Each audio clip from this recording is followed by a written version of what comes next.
Hi, guys, and welcome to this episode of Brewing e-commerce. And today I have somebody from the country that I really adore and love, and I've spent a lot of time in. David, thank you so much for joining us today. And just for the interest of everybody, I'd like you to kind of introduce yourself, to start with, and then I'm going to follow up on why I invited you on the podcast. Okay, sure. Thank you. Thanks for having me. My name is David. I'm the founder of Sounds Good Agency. I'm not sure which country you're referring to because I'm Portuguese. I'm Portuguese from Portugal, from the north, but I'm living in Czech Republic. Yeah, and I So meant Czech I don't know Republic. which one. Czech Republic. Portugal is very nice, but Czech Republic is really, I think, far more better in that way. Really? We don't have the ocean here, which I miss a lot, of course. Which is true. Great. So now I want to start by telling you guys that there are a lot of people I follow, a lot of people that I look at the content, etc. And I've seen David talking about his agency and how they work with the Shopify customers very, very in a plain and simple language and also straight to the point. And there was some really exciting news about David's company joining in a much bigger one, etc., which we're going to talk about it later, which is a big question for a lot of agency guys as to how the future is it always going to be servicing the Shopify customers, etc. But again, David and his work kind of proves that there's not just only one way, and there are so many other ways to find synergies with larger brands and larger Mhm. companies. So we're going to dive there later, David. But just to kickstart, uh, you said that you were in Portugal. Now you're in Czech Republic. How has been your journey, and how did you land yourself in e-commerce? Mhm. So my journey actually started here in Czech Republic because when I came from Portugal, I was completely disconnected from the e-commerce or digital world. When I arrived here, I had the luck of getting some friends that were on the agency business, doing design, front end, not mainly on the e-commerce side, but for startups and stuff like that. And eventually I started working with them when they started doing e-commerce specific projects. And we showed Shopify as like the way to go. Even if at the time, 8 years ago in Europe, it was quite um, not much popular, not as much as it is today, of course. Yeah. But we saw the potential, we saw that technologically it made sense. And my first year as a Shopify expert back in the day was basically just responding to leads coming our way, trying to figure out how to help them. And at the same time, we actually started and ran for 1 or 2 years, two small brands of ours, Hmm. based on which I was able to learn like what are the pain points, Exactly. how can we adapt Shopify to the European market, etc. So that was like my very hard throwing myself to the pool type of training. Okay. Okay. I've heard this very commonly that a lot of agency owners today were brand owners at some point of time. And I've also tried to heard a lot the vice versa thing kind of thing. A lot of agency guys became brand owners, which I think is very nice because when you are on the other side, you understand the problems, Yeah. and then you try to find solutions to. I want to go back to what you said, David. Is back in the day, maybe 7 8 years back, right, when you started this entire thing, was trying to get customers on Shopify very different to what it is today? Were the Yeah. needs very different? It's completely different, Okay. not just because we are now targeting a different type of clients, back in the day, we were happy for any gig coming our way. First time I sold some service for, I don't know, 300 quid, I was like over the moon. I And know. now I wouldn't get out of the bed for 300 quid. So it's like, it's completely different market targeting that we're doing, different audience. But at the time, we were smart enough to get certified Shopify experts, which Hmm. was a much smaller pool than it is today. And we were even ranking as like one of the top 5 London agencies because we were listed in London and we were traveling there a lot because that was where Shopify was the strongest in Europe. So we Yes. were getting just leads from Shopify, I don't know, 5 to 10 leads per day from Shopify, no marketing work from our side at all. So there was always stuff to do. Eventually, when Shopify changed for the first time their marketplace and started introducing services, etc., our numbers went down a lot, and Hmm. we didn't suffer much from it because we've been building our reputation. We already had a lot of referrals. We already had some presence and within our market, so people knew what we were doing. So we were starting getting like different sales channels, which drove us now to where we are today, where we actually like get approached by companies, or we even approach companies directly when they see that Shopify could be a fit. And we go into these tender offer proposals and all these type of things that are like much more complex. And we may take like some projects 6 months to 2 years to close a deal, because they are in a completely different level. So Indeed. it's a different league, it's a different ballgame. Indeed.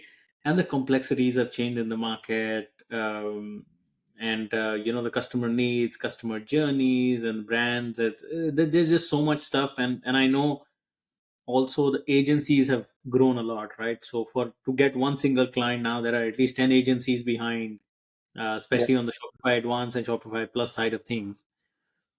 Um, Tell me this. This is a very interesting question at the right time. Past couple of days, my LinkedIn and Twitter feeds is kind of full of the outage that we recently saw on Shopify, right? And I'm sure there's like two sides of the world. One of them will say that what the heck happened, and this and that, and the other will still say that oh, fine, these things happen, and it's still Shopify at Shopify, right? Yeah. So where do you see yourself there? Does it bring any questions, or how does it go, David? There is only one thing I can say about it, which is it's all Taylor Swift's fault. I don't care what is the real answer, but that's the funnest answer internet has given us, so I'll stick by it. It's all Taylor Swift's fault. I know Oh my, Swift is. this is amazing. Yeah, No, no, no, no. But when she really, yeah. yeah, go No, on. no, no, please. So basically, I see it like this. Definitely, like shit happens, that's basic reality. SaaS products always will have these like 0.01% of downtime. I think Shopify still has 13 minutes in their pocket they can waste, hopefully not during the Black Friday problems. The best analysis I've saw this was Rick Watson's. Like, I don't know if you've been following him, is David Watson, yeah, absolutely amazing, and yeah, he's always super insightful. And basically, I'll take it as a wake up call for Shopify to know where their priorities lie, yeah, especially while they are trying to target the enterprise market. Because it's not enough just to say it's 99.99% like yeah. up all the time. We actually need more data, we need warranties. And what I've seen some enterprise clients wanting to have in the future is even some kickback, some guarantees that if something goes wrong, we are going to get some money back, which I think it's what Shopify plans to have within the e-commerce components, uh, Sure. where commerce components where they're going to offer including some SLAs for the first time. Hmm.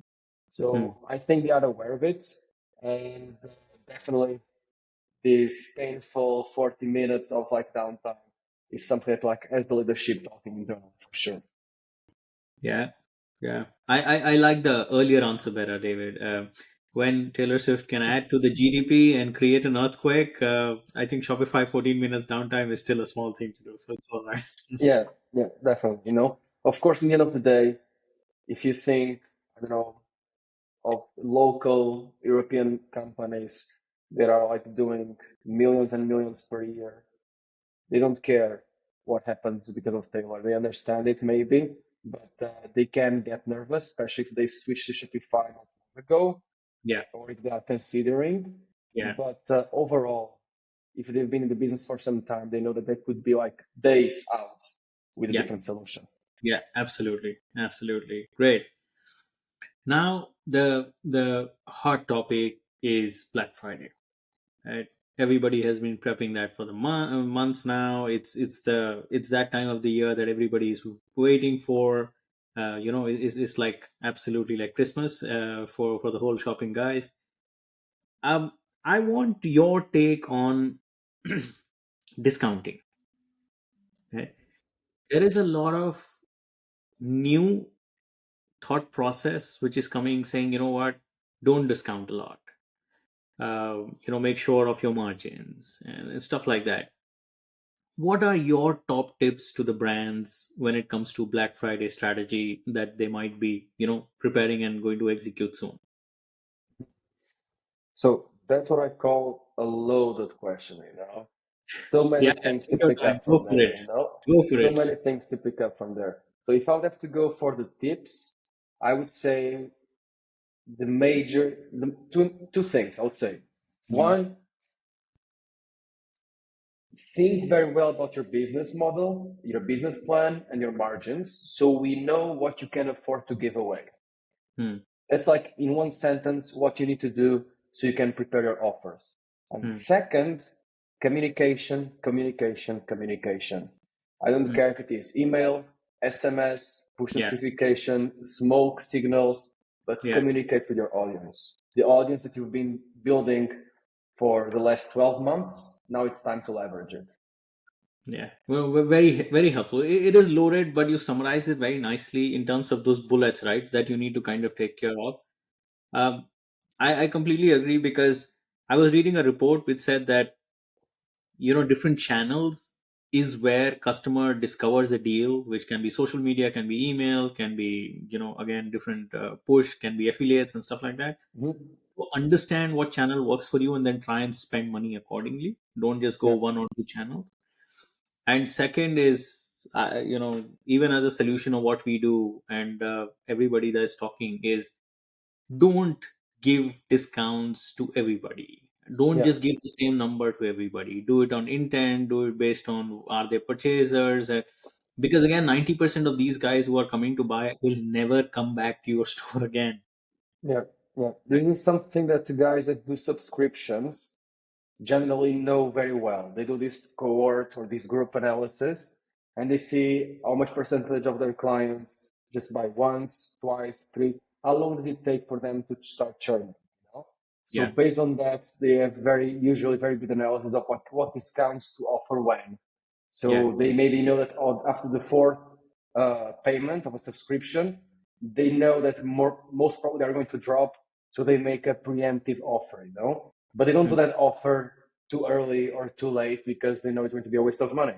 You know, it's also about this. We've been listening a lot about loyalty programs for yeah, the last, I don't know, 3, 5 years. It's been all the thing everybody's speaking about. But yeah, how to properly make a loyalty program so that you don't like give away your margin for people to buy from you anyway, you know? yes, And this is something that I think it's still in the very early stages in terms of analysis. I think it requires some proper data analysis mm, to know what to offer to the right client.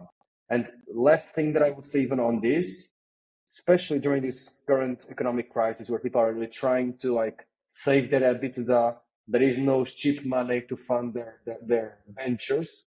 People are even considering investing on the creation of mobile apps and so on for their solutions, just so they don't get on the risk that loyal clients will click on their paid ads.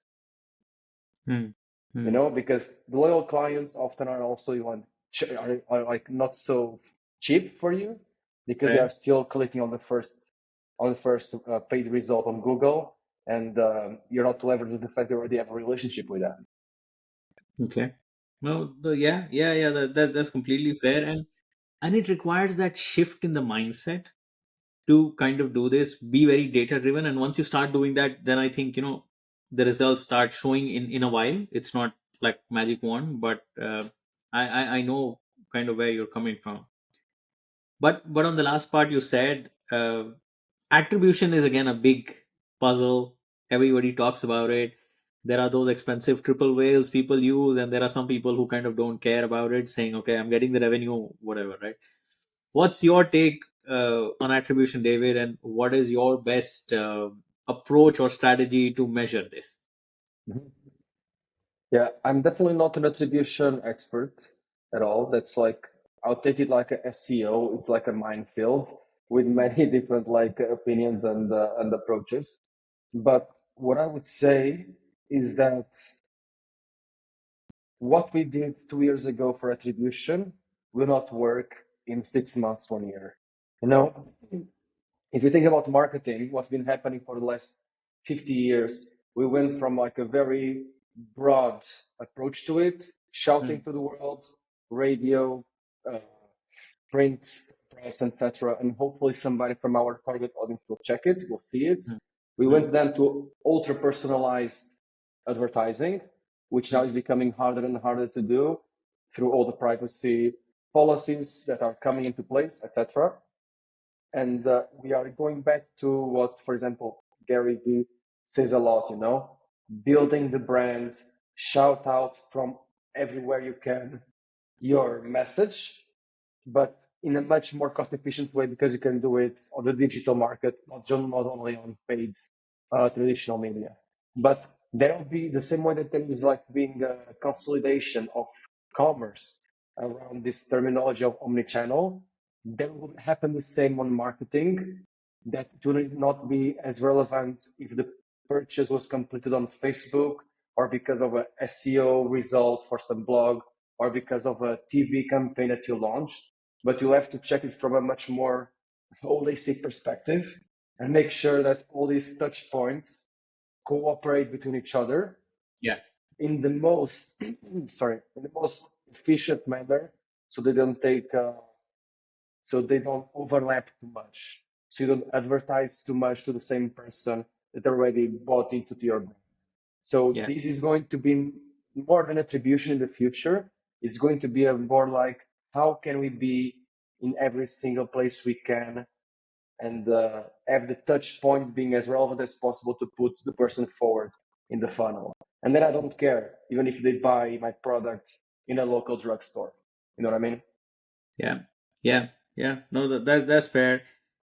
Somebody was just telling, I read an article yesterday. It said, stop just looking at the last touch attribution. Yeah, Okay, because there's just so much happening behind to kind of bring in that, and then there are retargeting, and the person's kind of coming back based on organic sources, etc. Trying to just measure that one piece of that tick kind of doesn't do justice, and you're right, because in my opinion, now after COVID scenario has gone away, yeah, now there is no more just direct to consumer. It's going to be more like an omni channel thing again, right? The retail guys are going to be online guys are going to be retail, because you want to be present anywhere where your customer is. So correct. the yeah, so the thing can come from anywhere. Okay. Okay. 100%. Right. So tell me this, David, that you built number of Shopify stores for many brands, and you've been doing it for so many years, right? What would be the top three or five, um, I would say, suggestions where you think brands get it wrong? Their thought process to needs to change. It'll be great to hear your tips on that. Okay. So I've been thinking about this recently, so that's actually a good opportunity to speak about it. Problem number one, problem number one, they don't think long term enough. Mm, nice. Yeah. This means that they are worried what's going to cost them for the next 6 months, two Mm, years, mm, but they don't think about total cost of ownership for the next 10 years. mm. And I can go deeper into that later, but Sure. next thing is they don't think enough about the processes. They don't think enough about how their operations are going to look like. They Mm, focus a lot on design, conversion rate optimization, marketing, which is awesome, but they don't put the time to figure out how the systems are going to communicate between each other. mm, So a lot of agencies out there are not even able to offer proper backend services because the clients are not requiring them, but they mm, are super essential once you mm, want to like scale your business. mm, And third, And the last one that I would say is that people, businesses, this is not just for e-commerce everywhere, struggle a lot with understanding the importance of MVP. MVP doesn't mean that like you're going to have a terrible store, but it Mm, means that it's the fastest way for you to get proper solution that will allow you to like generate sales and mm, allow you to give a good fundamental starting point to build mm, upon it and make it better and better. And because mm, of that, we see brands and we have clients like that even mm, that consciously spend 1 year and a half, spend tens and thousands of dollars to make the perfect solution, while they could have been like within 6 months already making uh, interesting revenue with a much smaller MVP. This mm. seek for perfection, this perfectionism that a lot of these founders have, Real. are Yeah. killing their profits. Yeah, that's a super important tip. A gold nugget for anybody who's starting a brand or anybody who's starting a store. Perfection takes time, and in fact, where I come from, David, here to echo your thoughts is there's nothing perfect in the world. Yeah, You can always improve, but the idea is to just go out there and test it out, improve, and improvement has to be every single day. Otherwise, yeah, it doesn't work. correct. That's super. Um, So now a brand has come in and created a good store. They have a good product. How much importance do you still think people give to CRO and conversion optimization today? Or do you still think most of them are very skewed around acquisition and performance marketing? Yeah, it really depends on the clients, right? Because if we see, yesterday I was speaking with some guys that they are selling weaponry online, and they got some awards here in our local market as like an interesting project. If you are in that market, you cannot do performance marketing, because Yeah, you cannot run ads that easily. yeah, So it really depends. Each business will focus automatically different things. I see some businesses that actually focus on logistics because the smallest improvement in logistics, we actually like make them the most amount of money in the absolutely. medium, long term, etc. Yeah, But yes, CRO is always there. Often I see people thinking about it as something they feel like they should do, but they don't know how to approach it. So they just like play and try around, just throw shit at the wall, see what yeah, sticks. yeah. And then I see other trend of people over committed to like make conversion rate optimization the number one goal of their daily list, Mm, while they could much more easily with less effort increase their average order value and mm, bring in much more business for themselves, because there is a moment where like investing further on the conversion rate optimization will take a lot of energy to bring very little results, and there are other points of optimization for the business that are easier easier to achieve and can bring in more results. Nevertheless, the more you grow, the more important CRO is. When you get to the moment you are making like the real millions, every 0.01% makes a huge difference to your bottom line. exactly. Yeah, very very interesting point that you said that people don't really think of the average order value a lot of times, and doing that is a very different part, a very niche rather than just a whole CRO approach. So yeah, that's pretty interesting. Yeah, they're uh, quite complementary and opposite, exactly, because the exactly. more the order value would go up, the conversion rate usually goes down.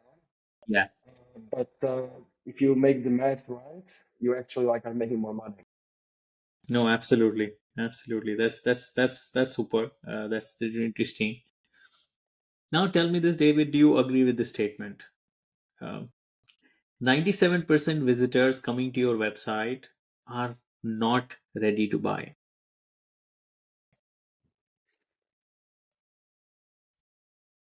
Not sure if that's the right specific number for everybody, but generally speaking, that's correct. That's correct. Okay. Um, and if they are not ready to buy, how would you engage with them? How would you talk to them? What would you do to them? Because the most annoying thing that I see in today's e-commerce world is there's somebody who lands on your page, and the source of traffic can be meta or can be organic, and you get the same piece of pop-up, or you get the same piece of content saying, you know what, assuming that this guy already knows what I do, what I sell, what my SKU pricing is, and what that 20% means. Yeah. Like for a long time, we haven't had a great answer for that. Like we've been treating all the traffic the same way and hoping that they'll just sign up to the same funnel so we can nurture them in the future, etc. Uh, Maybe it will be even harder with the like of cookies in the future. Yeah, But at the same time, with new tools like AI coming in our help and yeah, shopping assistants, we actually might have the best answer, which is a shopping assistant. The same way when you go to buy some boots or some clothes and you're just shopping around, at the right timing, some nice lady would come to you and say, "Oh, can I help you with something?" You know, and she'll be smiling, like, and welcoming. Maybe you'll just chat a little bit about the weather, build a relationship, and say, "Okay, see you next time. Oh, by the way, I have your discount if you'd like, or if you want to go to the other store. Or actually, I don't have that product here, but check my partners out there. They have a nice product as well." yeah. Mm, Build a relationship, speak with them in the right way, in the right time, and make sure that you are just not screaming at them all the time. Buy yeah, from me, buy from me, buy from me. yeah, yeah. Okay. Yeah, yeah, yeah. Absolutely. And I think the whole the dawn of AI kind of helps because no two customer journeys are alike, and segmentation, etc., works on historical data. But in e-commerce, we know more than 80% visitors coming are first time visitors, right? They might not even come back to you. You will show them something amazing which will annoy them, and then that's it, gone. So understanding where are they in the journey, do they really know your product, do they, or they are returning visitors, etc., that will be the game changer. And that's how it is. But leading to that question, with AI becoming more and more popular Mm-hmm. and becoming more, I would say, democratized, is Mm-hmm. the right word. Where do you think AI will have the maximum impact in e-commerce, David?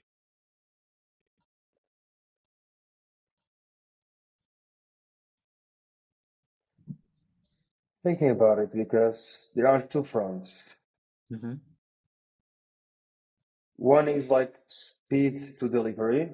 So from the merchant side, you'll be able to do things, produce things, uh, generate results, get store up and running, like create connections between different systems much faster.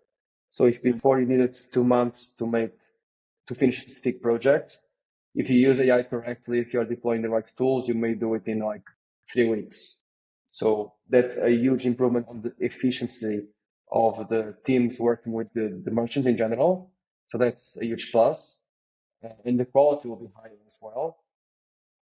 From the merchants, from the consumer's perspective, we haven't seen yet what exactly is going to happen. There are many ideas of how checks could help, how the shopping assistant can be crucial, but I think we are still too early stage to know how people are going to react to it. Because in our bubble, we are all using ChatGPT at least 20, 50 times per day, but Yeah, the huge majority of the population still doesn't know what ChatGPT is. of course, of course. So if they Yeah, get a ChatGPT like assistant on some website they are visiting, we still don't know if they will find it creepy, if they will find yeah, it scary, or if they will just find like, okay, I don't want anybody to speak with me. I'm just browsing. Let me browse yeah. with this. So Mm, I'm not sure. Like from the merchant side, I see the huge impact that is happening already, but outside this bubble, as a consumer, I think it will take some time, education, before we see it really speeding up. And okay. maybe it will speed up the best, not as AI implemented in the stores, but Yeah, with AI implemented in different platforms. So yeah, I'm on TikTok yeah. and their AI will know what I want. Exactly. Yeah. Yeah, so it's the use cases that will get refined at the end, Yeah, and I think again all the processes and performances will be farly improved, and yeah, it'll not be AI directly, but what it delivers. Yeah, very nice, very nice. I like what you're saying. Now I want to understand from you, David. There was a big news about your agency, that's a right. lot of cool things happening, and I've gone and read your entire Medium article, which was I think a really good one, because it brings about a lot of thoughts and a lot of things which goes through the entire journey. I'd like you to quickly share with everybody, a summary of that article and how Sure, the whole thing went about, please. sure. So the big news is that uh, an agency here in Czech Republic, which is 10 times bigger than ours, acquired us, or better said, we merged. Wow. Um, and this whole process took only 5 months, which is like quite fast. In So we've met on some e-commerce event like 6 months ago now at this point, and it was the first time we went for a coffee, and we saw synergies potentially, partnerships. Yeah, I don't know, the culture values seem quite cool, quite aligned. And yeah. eventually we went a step further. We said like, let's do actually some work together. Mm, And because they're already interested on stepping into the Shopify world, at sure. the same time, we have the know-how that they don't have. They have other type of know-how we don't, and they have much more resources. So it just was win-wins all around. And the more we were going deeper into the process, the more we were seeing the advantages. Of course, it was not easy. It's not ever easy to Yeah, negotiate such a transition. But as long as everybody is open and the yeah, culture is aligned and the vision is aligned, it yeah, gets easy, super easy, very fast because you can actually say what you have in mind directly. You don't have you're not playing like 3D chess here. We are talking mm, like with a friend and see if we can go together to the same place we want to go. And that's like it's actually beautiful. Like you don't use the word beautiful in business context, but when you yeah. find the right people, it's just an awesome relationship. It clicks. And we are Click. looking forward to see how this is going to grow. Excellent. This is very promising, and again, brings about a huge thing in the industry, that there are always going to be people whom you can find synergies with and Yeah, partner and deliver something better, rather than just going on with things. So there are so many ways for this to culminate. Yeah, exactly. Even because like especially in the Shopify community and especially in the e-commerce and digital marketing community, yeah, it's a very young industry. yeah, People, generally speaking, aren't assholes. Some yeah. are, some will be, but generally speaking, you can be friendly and open and honest, and people are willing to help each other. Super. I think the friendly, openly honest part is wonderful. I recently spoke to somebody who creates Shopify websites in the US, and his agency had created more than 300 Shopify stores. Yeah, Right? And the guy just said at the end of it that when somebody comes to me, I get the business or not, but I just try to go and give them tips, because at the end we are there to help you grow. You yeah, can grow with us or without us. That's a different story. exactly. So I love listening to exactly the same thought process, from you as well. So David, that's very impressive. I love chatting with you. A lot of good things coming out, but just the interest of time. My last question and the most difficult one, David, is you have to tell us something that you have never told anyone about yourself. That I have never told anyone online, or that I've never told Online has to anyone be ever. has to be some fun stuff, or some cool thing that happened, or something, just to share with us, please. Oh boy, oh boy. Um, okay, I think what I can say that I haven't. Okay, I'll tell this. I think I never said this into the internet. Cool. I am an introvert that painfully struggles to communicate with the world. Are you serious, David? Yeah, I would never believe you in this. yeah. For a long time I thought, am I introvert, extrovert? Because I see pros and cons in like different aspects of me. I Yeah, realized that I was a real introvert first time that I rent an office for myself. a Okay. small office, and I said, "Oh, this is the nightmare of most people, being stuck in an office, four small walls around you. And for me, it was heaven. Nobody bothering me, alone, doing my work and going smoothly, you know?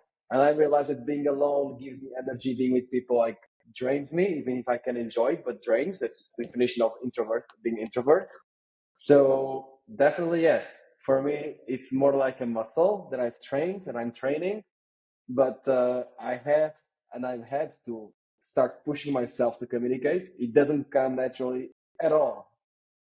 And I have to say this, that you're doing an excellent job at it. I Yeah. appreciate you, man. Appreciate Yeah, you. no, because when you talk, firstly, I think it's all your work and experience that speaks for itself, right?